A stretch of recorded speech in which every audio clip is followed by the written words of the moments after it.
Si tu es hypersensible et que ton humeur dépend énormément de l'humeur de l'autre, de la façon dont les autres te traitent, il y a certainement quelque chose ici, une chose qui pourrait te permettre de sortir de cette dépendance. On va en parler aujourd'hui. Alors j'aimerais que tu te mettes dans cette situation. Admettons que tu as envoyé un message. Que tu as envoyé un message et que cette personne prenne du temps à te répondre. Alors d'un coup, tu te sens moins importante. Tu doutes de toi. Tu analyses tout, la manière dont il était récemment, sa situation, son contexte de vie, la tienne. Tu as besoin ici d'être rassuré et tu n'arrives pas à penser à autre chose. Et pourtant, rien ne prouve que la relation est en danger.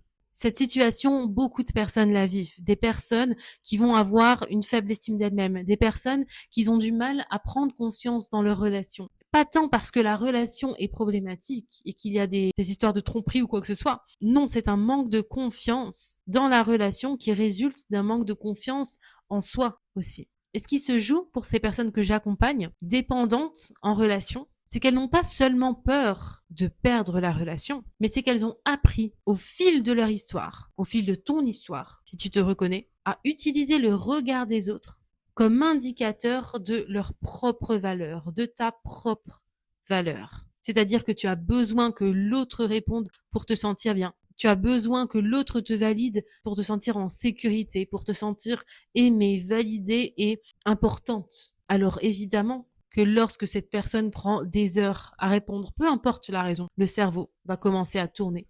Les pensées vont tourner en boucle et en fait, on va se sentir totalement en insécurité intérieure. On va se remettre la faute sur soi, se blâmer, se culpabiliser et se dire que dans tous les cas, on vaut rien. C'est normal qu'elle réagisse comme ça. Finalement, ça me confirme ce que je pensais déjà à la base de moi-même.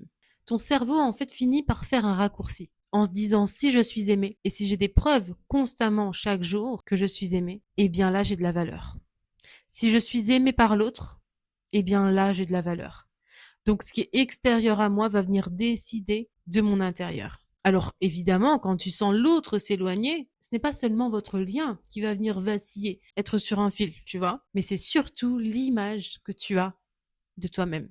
Par exemple, quelqu'un qui te fait un compliment. On va venir te faire un compliment, on va te dire waouh, tu es belle, waouh, t'as la joie de vivre aujourd'hui, c'est fou, j'adore. Alors tu te sens heureuse, comme si on t'avait nourri. Tu te sens légère, tu te sens en sécurité, tu sens cette chaleur en toi qui te dit que waouh, tu vaux. Et alors le lendemain, cette même personne te semble distante. Cette même personne va un peu moins te parler, va un peu moins être à tes côtés, t'envoyer un message. Et alors évidemment, directement, on va prendre pour soi. Mais qu'est-ce qui se passe? Qu'est-ce que j'ai fait depuis hier? Est-ce qu'il trouve qu'aujourd'hui j'ai pas la joie de vivre?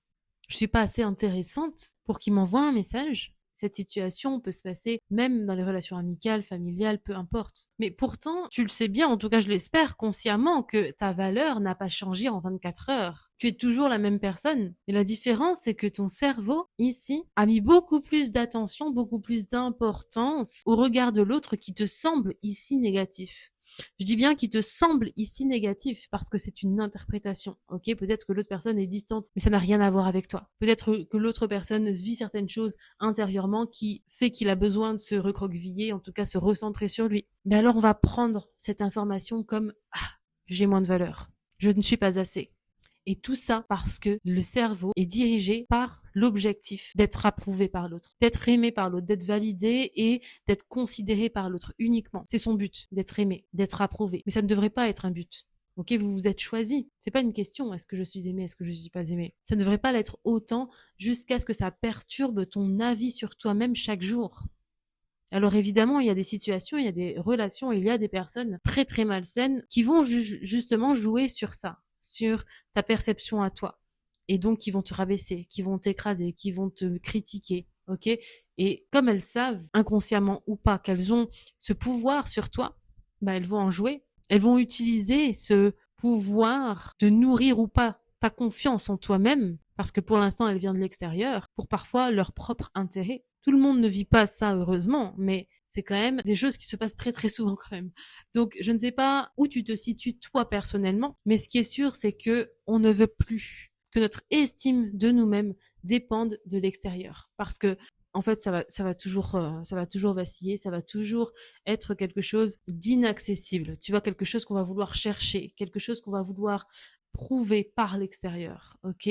c'est important, c'est très important que tu puisses travailler ta sécurité intérieure, ok? C'est la base de base. Être bien en toi, avec toi. Et donc développer et nourrir une bonne relation avec toi-même. C'est la base qui va te permettre justement d'avoir en conséquence de manière naturelle des relations qui reflètent justement cette perception que tu as de toi-même, qui reflète naturellement cette relation positive avec toi-même. Ok? Donc le problème, s'il y a ici, n'est pas que tu as besoin des autres. On est tous des êtres sociaux, ok? Évidemment, on a besoin des autres d'une certaine manière, mais dans cette dépendance, non, tu n'as pas besoin. Tu n'as pas besoin de rester dans cette dépendance. Ça va plus être délétère que bénéfique, ok? Même si tu as l'impression du contraire. Donc, nous avons tous besoin de liens. Mais le problème, c'est lorsque ton cerveau leur confie à eux, ce extérieur à toi, la mission qui ne leur appartient pas. Décider de ta valeur. Alors aujourd'hui, je t'invite. Quand tu sens que ton humeur dépend du comportement de quelqu'un, un message, un silence, une remarque qu'on a pu te faire, ne cherche pas tout de suite à comprendre et à satisfaire l'autre. Pose-toi d'abord la question. Qu'est-ce que son comportement est en train de me faire croire sur moi, sur ma valeur? Faire croire sur moi. J'ai fait exprès d'employer ces mots-là, ok? L'autre personne n'a pas de pouvoir sur l'estime que tu as de toi-même. C'est de toi à toi, en fait. Ici, on parle de ta relation à toi. Ne laisse pas une personne extérieure te dire ce que tu devrais penser de toi ou pas. C'est personnel, c'est très intime. Et tu veux apprendre à nourrir cette relation à toi. Alors, par exemple, lorsqu'il répond moins vite, directement, on va penser « je me sens moins importante ».